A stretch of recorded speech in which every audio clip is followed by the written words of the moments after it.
아름답고 좋은 날입니다. 목요일 1월 19일 오늘도 하나님의 말씀 앞에 나오신 여러분 모두를 축복합니다.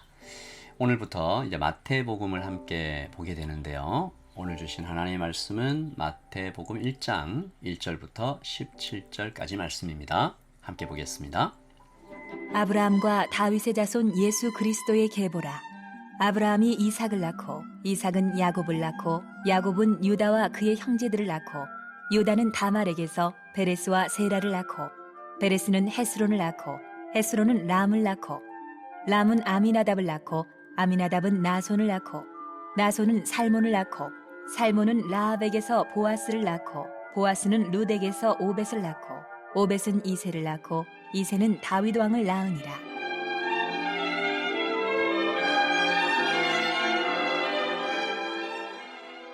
다윗은 우리아의 아내에게서 솔로몬을 낳고 솔로몬은 르호보암을 낳고 르호보암은 아비야를 낳고 아비야는 아사를 낳고 아사는 여호사밧을 낳고 여호사밧은 요람을 낳고 요람은 우시야를 낳고 우시야는 요담을 낳고 요담은 아하스를 낳고 아하스는 히스기야를 낳고 히스기야는 므낫세를 낳고 므낫세는 아몬을 낳고 아몬은 요시야를 낳고 바벨론으로 사로잡혀 갈 때에 요시야는 여고냐와 그의 형제들을 낳으니라.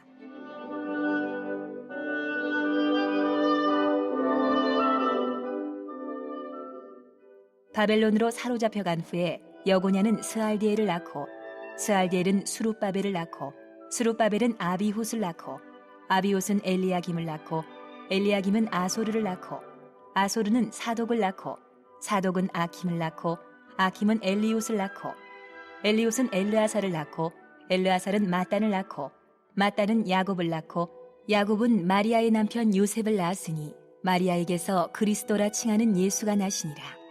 그런즉 모든 대수가 아브라함부터 다윗까지 14대요 다윗부터 바벨론으로 사로잡혀 갈 때까지 14대요 바벨론으로 사로잡혀 간 후부터 그리스도까지 14대더라. 아멘. 하나님의 말씀입니다. 한번 더 읽으시면서 묵상하시겠습니다.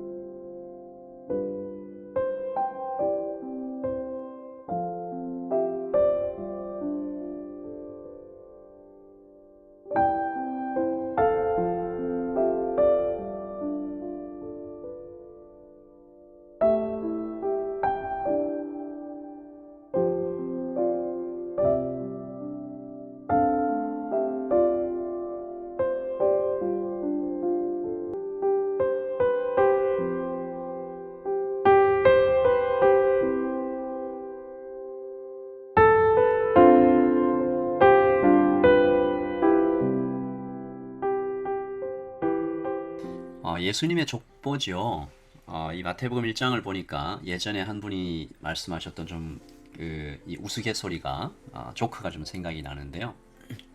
이 마태복음 신드롬이라는 게 있대요. 새해가 되면 사람들이 성경 통독을 시작합니다.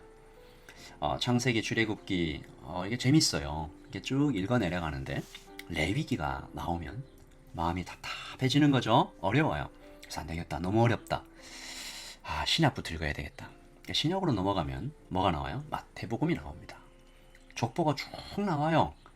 도대체 이해가 안 된다. 그래서 항상 이 구약 성경이 앞에 부분 조금 그리고 신약 성경의 이 첫 부분만 사람들이 읽다가 끝낸다. 이제 그런 아주 우스운 얘기가 있는데 이 족보가 그냥 이렇게 보면 배경을 잘 모르면 이렇게 좀 답답하게 여겨질 수도 있는데요. 조금만 우리가 연구를 해보면 너무 은혜로운 말씀으로 우리에게 다가오죠. 이 마태복음이 누구를 위해 기록되었는지 생각하면 마태복음이 왜 족보로 시작하고 있는지 짐작할 수 있습니다. 마태복음은 유대인들을 위해서 기록됐어요. 유대인들에겐 뭐가 중요하죠? 전통과 혈통입니다. 유대인들의 메시아 갈망은 대단했죠. 다윗 왕국이 BC 586년에 예루살렘이 함락되면서 사실 망하지 않습니까? 그리고 그때부터 근 600년 동안 다윗 왕국이 거의 중단되죠.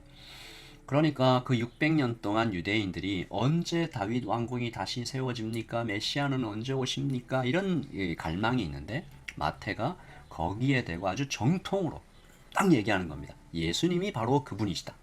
바로 메시아. 오래전부터 구약 성경을 통해서 예언되어 왔던 바로 그리스도시다 라고 힘주어 얘기하는 것이 마태복음 1장 1절입니다. 아브라함과 다윗의 자손 예수 그리스도의 계보라. 이 빵빠리를 나팔을 확 부는 것 같은 아주 이 결기가 차 있는 그런 말씀이죠. 너무 은혜로워요. 마태복음 1장 1절. 이 다윗의 왕국 조금 더 살펴보면 사무엘하 7장에 보면 이 다윗 언약이 기록되어 있죠.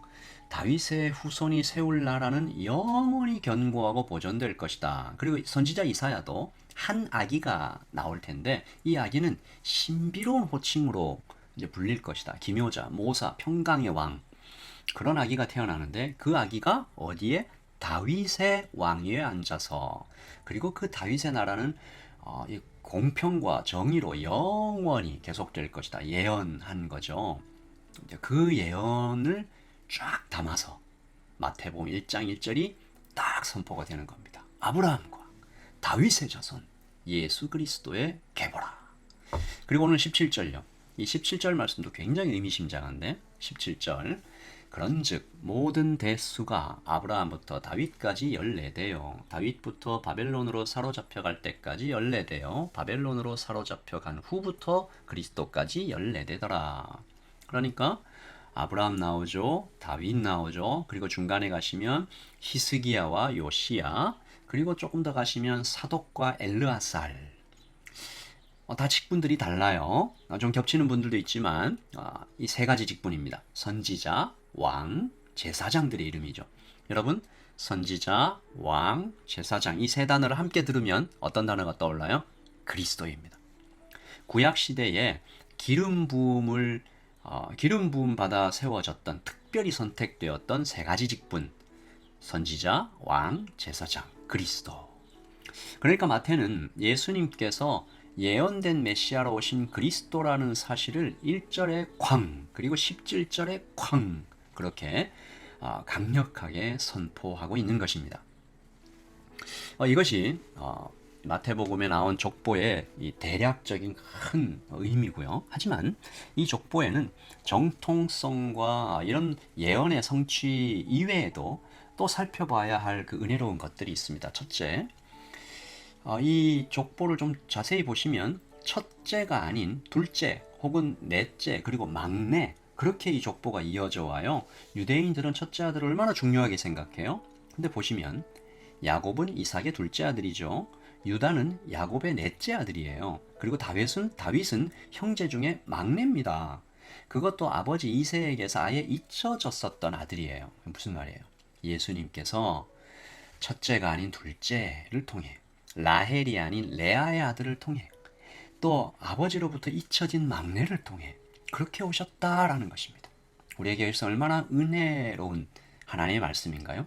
그리고 또 이 족보에 놀랍게도 아주 부끄러운 역사들을 쭉 기록해 놨어요. 3절에 보시면 유다는 다말에게서 다말이 누굽니까?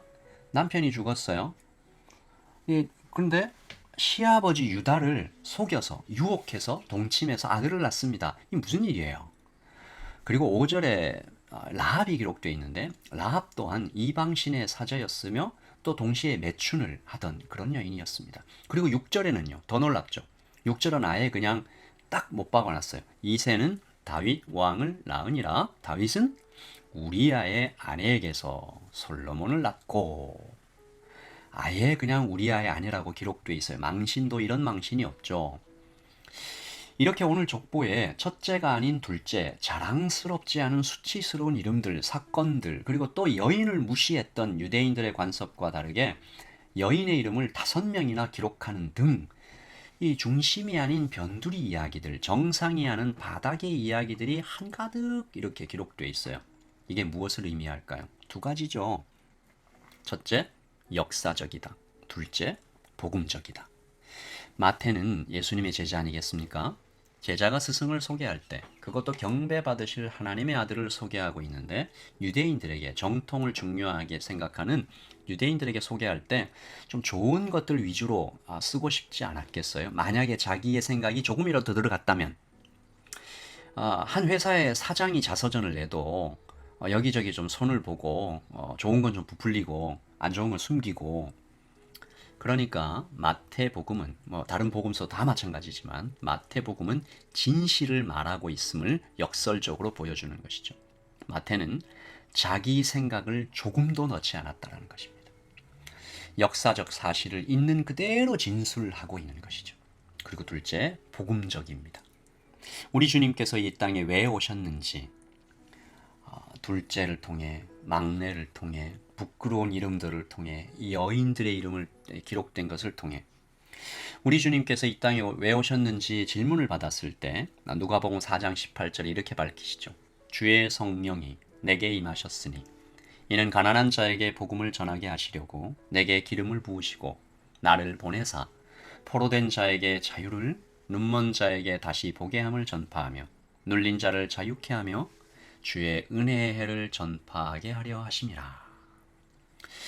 오늘 우리가 이 마태복음 1장을 읽을 때 유대인들이 받았을 감동과 느낌을 좀 생각해 보면서 그것을 따라가면서 하루를 시작해 보면 어떨까 합니다.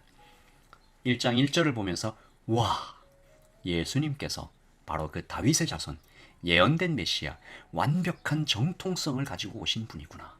17절에 가서는 예수님이 선지자, 왕, 그리고 제사장으로 오셨구나. 그리스도시구나. 그런데 중간중간에 야곱의 이름을 보면서 그리고 다윗의 이름을 보면서 유다의 이름을 보면서 또 라합, 다말, 우리아의 아내, 그분이 약한 자를 통해 또 나같이 아픈 자를 통해 그렇게 오셨구나. 의인이 아니라 죄인을 부르러 오셨구나. 그 감동을 따라가며 하나님 정말 감사합니다. 우리를 위하여 하나님의 아들이 오셨는데 그렇게 우리를 위로하시고 살리시고 다시 새롭게 하시려고 그렇게 나 같은 아픈 자, 죄인을 통하여 위하여 오셨던 것이군요. 주님 참 감사합니다. 우리 그렇게 하루를 시작하기를 소원합니다. 기도하겠습니다. 아버지 하나님, 너무 은혜로운 말씀으로 우리를 시작하게 하십니다. 아버지 하나님, 약한 자를 통하여 아픈 자를 위하여 의인이 아니라 죄인을 위하여 하나님 정통성을 따라 그렇게 오셨지만 하나님 가난한 자에게 포로된 자에게 눈먼 자에게 눌린 자를 그렇게 자유케 하기 위하여 은혜를 선포하기에 오신 우리 예수님 다시 한번 감사드리고 우리가 예수님을 인생의 어느 때에 이렇게 만나게 된 것 너무 감사하고 하나님 우리가 선택받은 하나님의 백성인 것을 다시 한번 주님께 감사를 올려드리며 이 아침을 복음 가운데 시작합니다. 주님 나를 위해 오셨습니다. 나와 함께 계십니다. 주님 영원히 우리를 붙잡고 가실 것입니다. 감사합니다. 예수님의 이름으로 기도합니다. 아멘. 샬롬으로 오늘 아침을 시작하겠습니다. 주님 우리와 함께 계십니다. 샬롬.